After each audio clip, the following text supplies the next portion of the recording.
ঘিয়ে মাছের ঝাল ঝোল থেকে একটু স্বাদ বদল করতে চাও, তাহলে একবার এই রেসিপিটা ট্রাই করতে পারো। হয়ও যেমন ভীষণ তাড়াতাড়ি, খেতেও হয় ভীষণ সুস্বাদু। তো প্রথমেই দেখো, 4 টুকরো কাতলা মাছে একটু নুন আর পাতিলেবুর রস মাখিয়ে রেখে দিয়েছিলাম। নিয়েছি কিছুটা পেঁয়াজ, আদা, রসুন, কাঁচা লঙ্কা।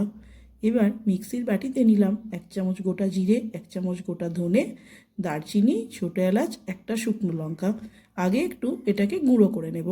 এবার ওর মধ্যে আদা, রসুন, কাঁচা লঙ্কা আর অল্প একটু পেঁয়াজ দিয়ে একটা পেস্ট বানিয়ে নেব। এবার ওই কাতলা মাছের মধ্যে দিয়ে দিলাম কিছুটা হলুদ গুঁড়ো, নুন, কাশ্মীরি লঙ্কার গুঁড়ো আর বাটা মশলাটা। এবার দেব অল্প একটু কুচনো পেঁয়াজ, একটু টমেটো আর 2 চামচ সর্ষের তেল। ভালো করে মাখিয়ে 1/2 ঘন্টার জন্য চাপা দিয়ে রেখে দেব। 1/2 ঘন্টা পর দিয়ে দেব মাছটা সরাসরি প্যানের মধ্যে।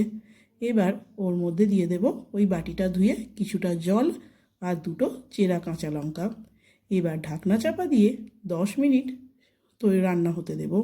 10 মিনিট পর ঢাকনা খুলে দেখলাম একটা মাছ সিদ্ধ হয়েছে কিনা।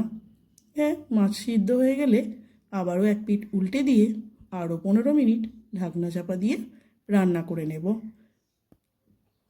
15 মিনিট পর ঢাকনা খুলে দিয়ে দিলাম কিছুটা কুচনো ধনে পাতা আর আরও 2 চামচ সর্ষের তেল। ব্যাস, আবারও মিনিট 2 ফুটিয়ে নামিয়ে নেব। তৈরি হয়ে গেল হাতে মাখা কাতলা মাছের ঝাল। এটা হয়ও ভীষণ তাড়াতাড়ি আর খেতেও হয় ভীষণ সুস্বাদু। একটু গরম গরম ভাতের সাথে পরিবেশন করে বলো তো খেতে কেমন হয়েছে। রেসিপিটা কেমন লাগলো অবশ্যই জানিও। ভালো লাগলে প্লিজ একটা লাইক করো। টাটা।